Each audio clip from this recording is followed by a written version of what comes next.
গোটা কোরআনে কারীমে সবচেয়ে বেশি আলোচনা আল্লাহ তাআলার সিফাতের, আল্লাহ তাআলার গুণের। এজন্য প্রতিটা আয়াতের পরে আল্লাহ তাআলা নিজের গুণ বলেন। ওয়াকানা আল্লাহু আলিমান হাকীমা, ওয়াকানা আল্লাহু খাবীরাম বাসীরা, ওয়াকানা আল্লাহু আজিজান হাকীমা, ইন্নাল্লাহা খাবীরুম বিমা তা'মালুন। আসলে না কুল আউযু বিরাব্বিন নাস মালিকিন নাস ইলাহিন নাস আলহামদুলিল্লাহি রাব্বিল আলামিন আর রহমানির রহিম মালিকি ইয়াউমিদ্দিন কুল আউযু বিরাব্বিল ফালাক قل أعوذ برب الفلق سبحان الله قل هو الله أحد الله الصمد لم يلد ولم يولد ولم يكن له كفوا أحد سبحان الله عجيب না হুজুর বলছিলেন, হযরত মাওলানা হারুন সাহেব হুজুর বলছিলেন এই কথা আপনাদের সাথে। সূরা ইখলাসটা এত দামি কেন, এত দামি কেন? সূরা ইখলাসটা এত দামি কেন? সাহাবী রাসূলকে আল্লাহর নবী বললেন, একজন সাহাবীকে রাসূল পাঠালেন, মসজিদে কুবার ইমাম বানালেন, মসজিদে কুবার ইমাম।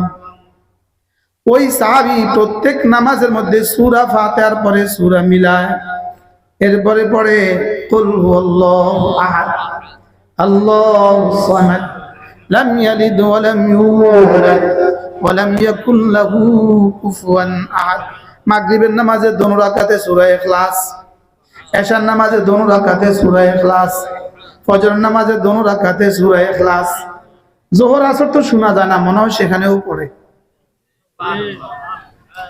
সাহাবীরা রাসূলকে গিয়ে বললেন, ইয়া রাসূলুল্লাহ, আপনার দেওয়া ইমাম কি যে হয়ে গেল, প্রতি ওয়াক্তে প্রতি রাকাতে সূরা ইখলাস পড়ে। আল্লাহ নবী জিজ্ঞেস করলেন, বললেন যাও তাকে জিজ্ঞেস করো সে কেন সূরা ইখলাস পড়ে। এবার গিয়ে জিজ্ঞেস করলেন, মা হামালাকা আলা কিরাআতি সূরাতিল ইখলাস, আপনি কেন পড়েন সূরা ইখলাস? সাহাবী বললেন, ইন্নী উহিব্বুহা, আমি এই সূরাটাকে বড় বেশি ভালোবাসি। সাহাবারা এসে বলেন, ইয়া রাসূলুল্লাহ, তিনি জবাবে বলেছেন তিনি সূরাটাকে অনেক বেশি ভালোবাসেন। এবার রাসূল বললেন, তাকে গিয়ে জিজ্ঞেস করো সে কেন ভালোবাসে। এবার যে জিজ্ঞেস করলেন, আপনি কেন এই সূরাটাকে ভালোবাসেন? এবার তিনি বললেন, লিআন্না ফিহা আওসাফার রহমান, আমি এই সূরাটাকে এইজন্য বেশি ভালোবাসি, এই সূরার মধ্যে আমার রব শুধু নিজের কথা বলেছেন। সূরা বাকারার মধ্যে গরুর কথাও আছে, আছে না নাই? সূরা আলে ইমরানের মধ্যে আলে ইমরানের কথা আছে, আছে না নাই? লেকিন এই সূরাটার মধ্যে কারো কথা নাই, শুধু তার কথা। তিনি এই সূরাটার মধ্যে নিজের 5টা গুণ বলেছেন, 5টা গুণ। তিনি আহাদ, তিনি সামাদ, তিনি লাম ইয়ালিদ, তিনি ওয়ালাম ইউলাদ, তিনি ওয়ালাম ইয়াকুন লাহু কুফুয়ান আহাদ। তারা মাদ্রাসা পড়েন নাই, তারা জবাব দেন, আমার রব এই সূরার মধ্যে কয় কথা বলেছেন? 1 নাম্বার, 2 নাম্বার সামাদ, 3 নাম্বার লাম ইয়ালিদ, 3 নাম্বার, 4 নাম্বার ওয়ালাম ইউলাদ, 5 নাম্বার ওয়ালাম ইয়াকুন লাহু কুফুয়ান আহাদ। সুবহানাল্লাহ, এই তো শিখে গেছেন, দেখছেন? হ্যাঁ, শিখে গেছেন না? শিখা সহজ না কঠিন? আমাদের তারেক জামিল দামাত বারাকাতুম বলেন, একটা মেয়ে যদি কালো রঙের হয়, কালো রঙের কালো মেয়ে, শ্বশুর বাড়ি থেকে নতুন বউ দেখার জন্য ছেলে পক্ষ আসছে, ছেলের মা আসছে, ছেলের দাদি আসছে, ছেলের চাচি আসছে। মেয়েটা কিন্তু কি রঙের? মা আগে কি করে, মেয়েটাকে একটা রুমে ঢুকায়, ওখানে অন্যরা মেয়েটাকে সাজায়, আর এই 3 জনকে মা বসায়, এদেরকে শরবত দেয়, এদেরকে পিঠা দেয়, কমলা দেয়, দেয় না? দেয় না? দিতে দিতে দিতে দিতে মা আর মেয়ের দাদি এই মেয়েটার গুণ কীর্তন করে, আপনারা আমার মেয়েটাকে দেখতে আসছেন, মা রং তো আল্লাহর দেওয়া, আমার মেয়েটার রং কালো মা, নাকটাও দেখতে ভালো লাগে না, লেকিন আমার মেয়েটা যদি ভর্তা বানায়, ভর্তা দিয়ে 3 প্লেট ভাত খাওয়া যায়। বলে না বলে না বলে, বুঝছে আমার কালো রঙের এই গুণকে সাফলা দিতে কিছু গুণ লাগবে। বুঝেন নাই কথা? কালো রঙের এই রং সাফলা দিতে কি লাগবে বলেন? কিছু গুণ লাগবে। মা এবার ধীরে ধীরে তার মেয়ের গুণ কীর্তন করে।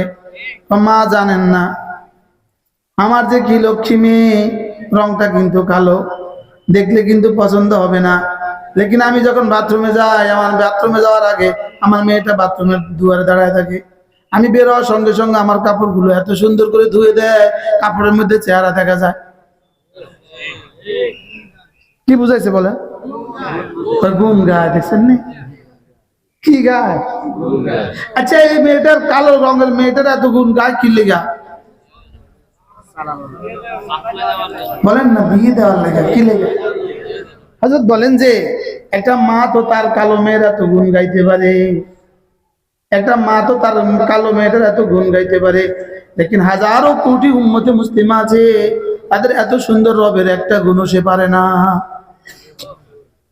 আছে না? না বলেন, আছে না? একটা গুণও পারে না, আছে না? নাই। আজকে 5টা গুণ শিখলেন। আমাদের রব আহাদ, আবার বলেন লা শারীকা লাহু, তার কোনো শরীক নেই।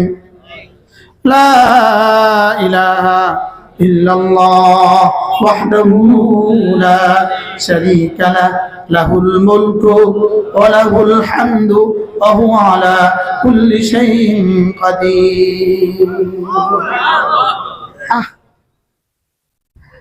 আচ্ছা, এটা যদি কোনো মানুষ যদি এটা এভাবে পড়ে, আল্লাহ আপনি ছাড়া কোনো মাবুদ নেই, আপনি একা, আপনার কোনো শরীক নেই, সমস্ত বাদশাহী শুধুই আপনার, সমস্ত প্রশংসা শুধুই আপনার, আল্লাহ ক্ষমতা শুধুই আপনার, মালিকের কাছে কেমন লাগে?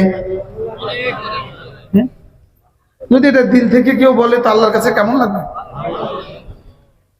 আচ্ছা পড়েন তো, আবার পড়েন তো, লা ইলাহা ইল্লাল্লাহ ওয়াহদাহু লা শারীকা লাহু, লাহুল মুলকু ওয়া লাহুল হামদু ওয়া হুয়া আলা কুল্লি শাইইন কাদির। মূলত এই কালেমাগুলো দিলেন কেন? শুধুই পড়ে পড়ে জান্নাত লাভের জন্য, এই জন্য এই কালেমাগুলো দেন নাই। এই কালেমাগুলো মূলত দিয়েছেন তোমার কলিজা আমার আজমত ঢুকাও। সুবহানাল্লাহ বলেন।